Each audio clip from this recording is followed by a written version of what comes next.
உலகெங்கும் வாழும் அன்பான தமிழுள்ளங்களுக்கு அநேக கோடி வணக்கங்கள். நல்ல நேரம் நிகழ்ச்சியூடாக நல்லதே நினைப்போம், நல்லதே நடக்கும், நலமாயிருப்போம். இன்றைய தினம் 28ஆம் தேதி 4ஆம் மாதம் 2025 சோமவாசரம் என்று சொல்லக்கூடிய திங்கட்கிழமை. விசுவாவசு வருடம் சித்திரை மாதம் 15ஆம் நாள். பிரதமை திதி, பரணி நட்சத்திரம், சித்த யோகம், கரிநாள். இன்றைய தினம் ராகு காலம் 7:30 மணி முதல் 9 மணி வரை. இன்றைய தினம் யமகண்டம் 10:30 மணி முதல் 12 மணி வரை. இன்றைய தினம் நல்ல நேரம் 12 மணி முதல் 1:30 மணி வரை. இன்றைய தினம் சந்திராஷ்டமம். அஸ்தம் சித்திரை நட்சத்திரக்காரர்களுக்கு சந்திராஷ்டம தினம். என்ன நேர்களே, வாருங்கள் இனி இன்றைய தினத்திற்கான ராசி பலன்களை பார்க்கலாம்.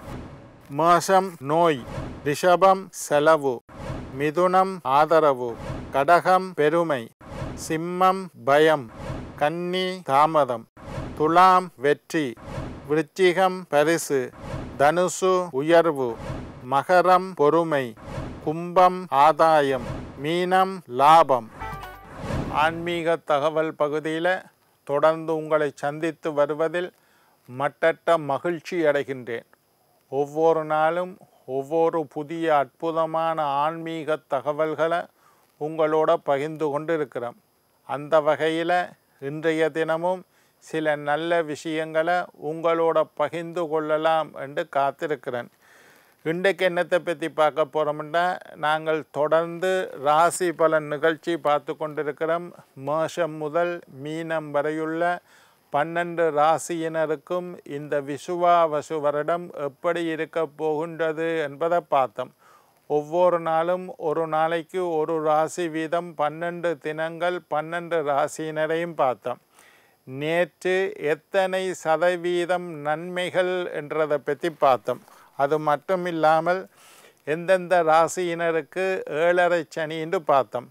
எந்த ராசிக்கு அஷ்டம சனி, எந்த ராசிக்கு கண்டச்சனி, எந்த ராசிக்கு அர்த்தாஷ்டம சனி என்றதை பார்த்தோம். அதே மாதிரி சனி மட்டும் இல்லாமல் இந்த முறை விருச்சிக ராசிக்காரர்களுக்கு அட்டமத்து குரு பெயர்ச்சி வருது. 5ஆம் மாதம் 11ஆம் தேதி குரு பெயர்ச்சி. அப்படி 5ஆம் மாதம் வாக்கியம் திருக்கணிதம் 2க்கும் குரு பெயர்ச்சி வருது. குரு பெயர்ச்சி வந்ததுக்கு பிறகு இப்போ 4ஆம் மாதம் 5ஆம் மாதம் குரு பெயர்ச்சி வந்ததுக்கு பிறகு விருச்சிக ராசிக்காரர்களுக்கு அஷ்டமத்து குரு 8வது வீட்டில் அட்டமத்து சனி மாதிரி அட்டமத்து குருவும் துன்பமான பலனை தரும். நாங்கள் குரு பெயர்ச்சி நடந்ததுக்கு பிறகு மேஷம் முதல் மீனம் வரையுள்ள 12 ராசியினருக்கும் குரு பெயர்ச்சி பலன் எப்படி இருக்குது என்றதை பார்க்க. முதல்ல ஆங்கில புத்தாண்டு பலன் பார்த்தோம். அதுக்கு பிறகு சனி பெயர்ச்சி பலன் பார்த்தோம். பிறகு தமிழ் புத்தாண்டு பலன் பார்த்தோம். இனி குரு பெயர்ச்சி பலன் பார்க்க இருக்கிறோம். அதுக்கு பிறகு ராகு கேது பெயர்ச்சி. இந்த வருஷத்தில் எல்லா பெயர்ச்சிகளும் இருக்குது. சரி, பலன்களை நாங்கள் தொடர்ந்து பார்ப்போம். இப்போ விருச்சிக ராசிக்காரர்களுக்கு அட்டமத்து குரு. சரி, சிம்மம் கும்பம் ராசிக்காரர்களுக்கு ராகு கேது சரியில்லாமல் இருக்கின்றார்கள். சிம்ம ராசிக்காரர் கும்ப ராசிக்காரர்களுக்கு ஜென்மத்திலையும் 7லையும் ராகு கேது அவையோட சஞ்சாரம் சரியில்லை. சனியும் பார்க்கணும், குருவும் பார்க்கணும், ராகு கேது. கடகம் மகர ராசிக்காரர்களுக்கு அவர்களுக்கும் ராகு கேது 2 8ல் இருக்கணும். அப்போ சிம்மம் கும்பம் கடகம் மகரம் இந்த ராசிக்காரர்களுக்கு ராகு கேது சரியில்லை. சரி, இப்போ நீங்கள் கேட்குறது எனக்கு விளங்குது. என்ன ஐயா, 12 ராசியினருக்கும் ராசி பலன் பார்த்துட்டீங்கள், அதுக்கு பிறகு எத்தனை வீதம் நல்லதுன்றும் பார்த்துட்டோம். இப்போ இந்த ராசிக்காரருக்கு அட்டமத்து சனின்னு சொன்னீங்கள், அதாவது சனீஸ்வரன் சரியில்லைன்னு சொல்லுறீங்கள். இந்தந்த ராசிக்காரருக்கு குரு சரியில்லைன்னு சொல்கிறீங்கள். இந்தந்த ராசிக்காரருக்கு ராகு கேது சரியில்லைன்னு சொல்கிறீங்கள். நாங்கள் என்ன பரிகாரம் செய்ய வேண்டும்? இன்றைக்கு பரிகாரத்தை பற்றி பார்க்க போகிறோம். என்ன சனி சரியில்லாட்டி என்ன? முதலாவது, சனி சரியில்லைன்னு சொன்ன ராசிக்காரர்கள் கும்பம் மீனம் மேஷம் 7.5 சனி, சிம்மம் அட்டமத்து சனி, கன்னி 7ல் கண்ட சனி, தனுசு அர்த்தாஷ்டம சனி.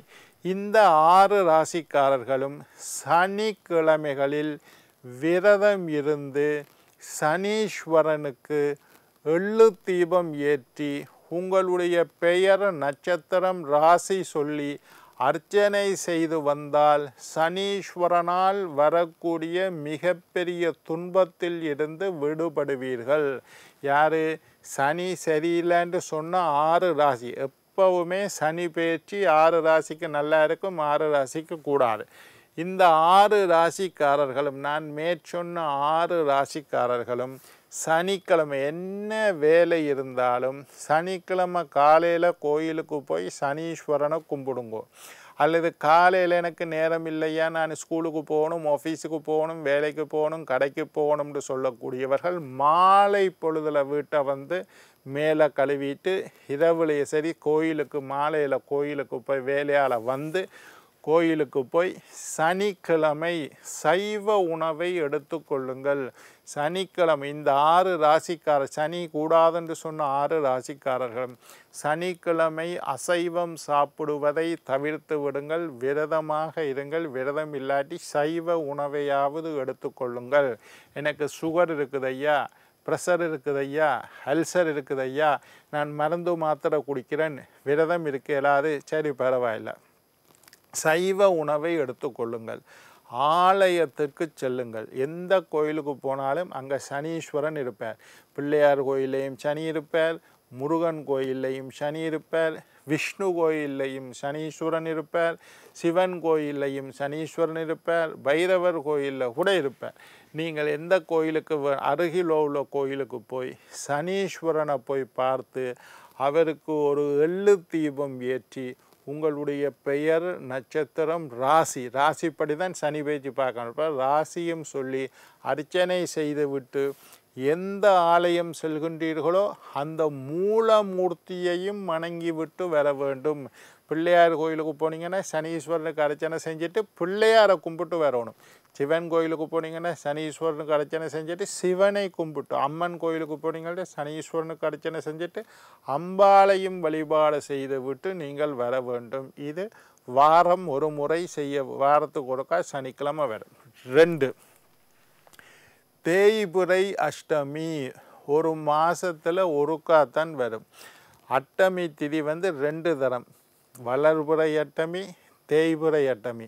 அமாவாசைக்கு பிறகு வார அஷ்டமி வளர்பிறை அஷ்டமி, பௌர்ணமிக்கு பிறகு வார அஷ்டமி தேய்பிறை. பௌர்ணமி அன்றைக்கு நிலவு முழுமையாக இருக்கும், கொஞ்சம் கொஞ்சமாக தேஞ்சு 8வது நாள் தேய்பிறை அஷ்டமி. அமாவாசையில் நிலவு இருக்காது, கொஞ்சம் கொஞ்சமாக வளர்ந்து வளர்பிறை அஷ்டமி. சரி, இந்த தேய்பிறை வளர்பிறை அஷ்டமியை விடுங்கோ, தேய்பிறை அஷ்டமி அப்போ மாதத்துக்கு ஒருக்கா வரும்.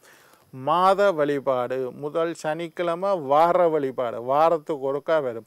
மாத வழிபாடு தேய்பிறை அஷ்டமி அன்றைக்கு கால பைரவர், அதுவும் எல்லா கோயிலையும் பைரவரும் இருப்பார், அதுவும் சிவன் கோயிலில் இருக்கிற பைரவருக்கு ரொம்ப விசேஷம். கால பைரவர், கால பைரவருக்கு போய் மிளகு தீபம் ஏற்றலாம்.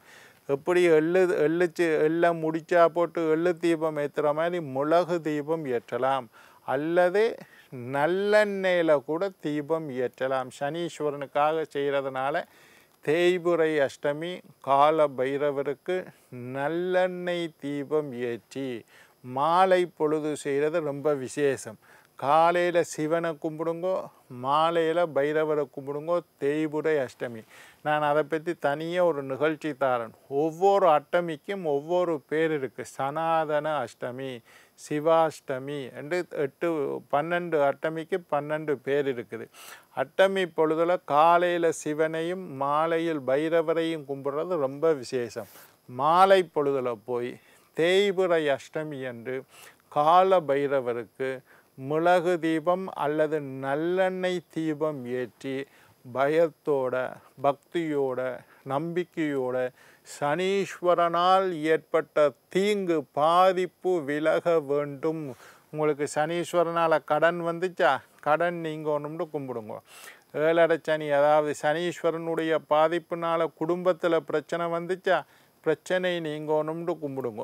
சனீஸ்வரனால் உங்களுக்கு நோய் வந்துட்டுதா, நோய் நீங்கணும்னு கும்பிடும். சனீஸ்வரன் ஏழரை சனி, அட்டமச்சனி, கண்டச்சனி, அர்த்தாஷ்டம சனியினால் மேல் குறிப்பிட்ட 6 ராசியினருக்கும் எந்த வகையான பிரச்சனை வருகின்றதோ அந்த பிரச்சனை நீங்க வேண்டும் என்று கால பைரவரை பயத்துடன் பக்தியுடன் நம்பிக்கையுடன் வழிபாடு செய்து வந்தால் சனீஸ்வரனால் வரக்கூடிய தீமையில் இருந்து நீங்கள் காப்பாற்றப்படுவீர்கள்.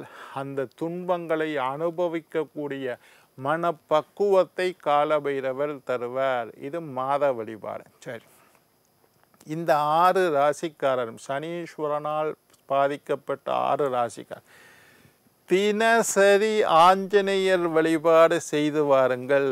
3 வழிபாடு செஞ்சிட்டேன்.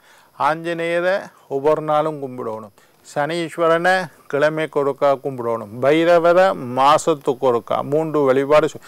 ஆஞ்சநேயர் படம் கொண்ட வீட்டில் வாங்கி வச்சு 7 சனி தொடங்கிட்டு தான் ஆஞ்சநேயர் படம் கொண்ட வீட்டில் ஆஞ்சநேயர் படம் வீட்டில் வச்சு கும்பிடலாம். அனுக்கிரக ஆஞ்சநேயர் என்ற ஒரு படம் இருக்குது, அதை வாங்கி தாராளமாக வீட்டில் வச்சு கும்பிடலாம். தினசரி ஆஞ்சநேயர்கிட்ட போய் வீட்டில் கும்பிட்ற வழிபாடு. சனீஸ்வரனை வீட்டில் வச்சு கும்பிடக்கூடாது, ஆனால் ஆஞ்சநேயரை வீட்டில் வச்சு கும்பிடலாம். ஆஞ்சநேயரை பார்த்து ஸ்ரீராம் ஜெயராம் ஜெய ஜெயராம்னு சொல்லி தினசரி ஆஞ்சநேயரை வழிபாடு செய்து வந்தால் சனீஸ்வரனால் ஏற்பட்ட தோஷங்கள் நீங்கும். என்ன நேர்களே, நாளை மற்றொரு நிகழ்ச்சியில் உங்களை சந்திக்கும் வரை உங்களிடம் விடைபெறுவது உங்கள் ஜோதிட சித்தர் டாக்டர் ராஜராஜ குருக்கள்.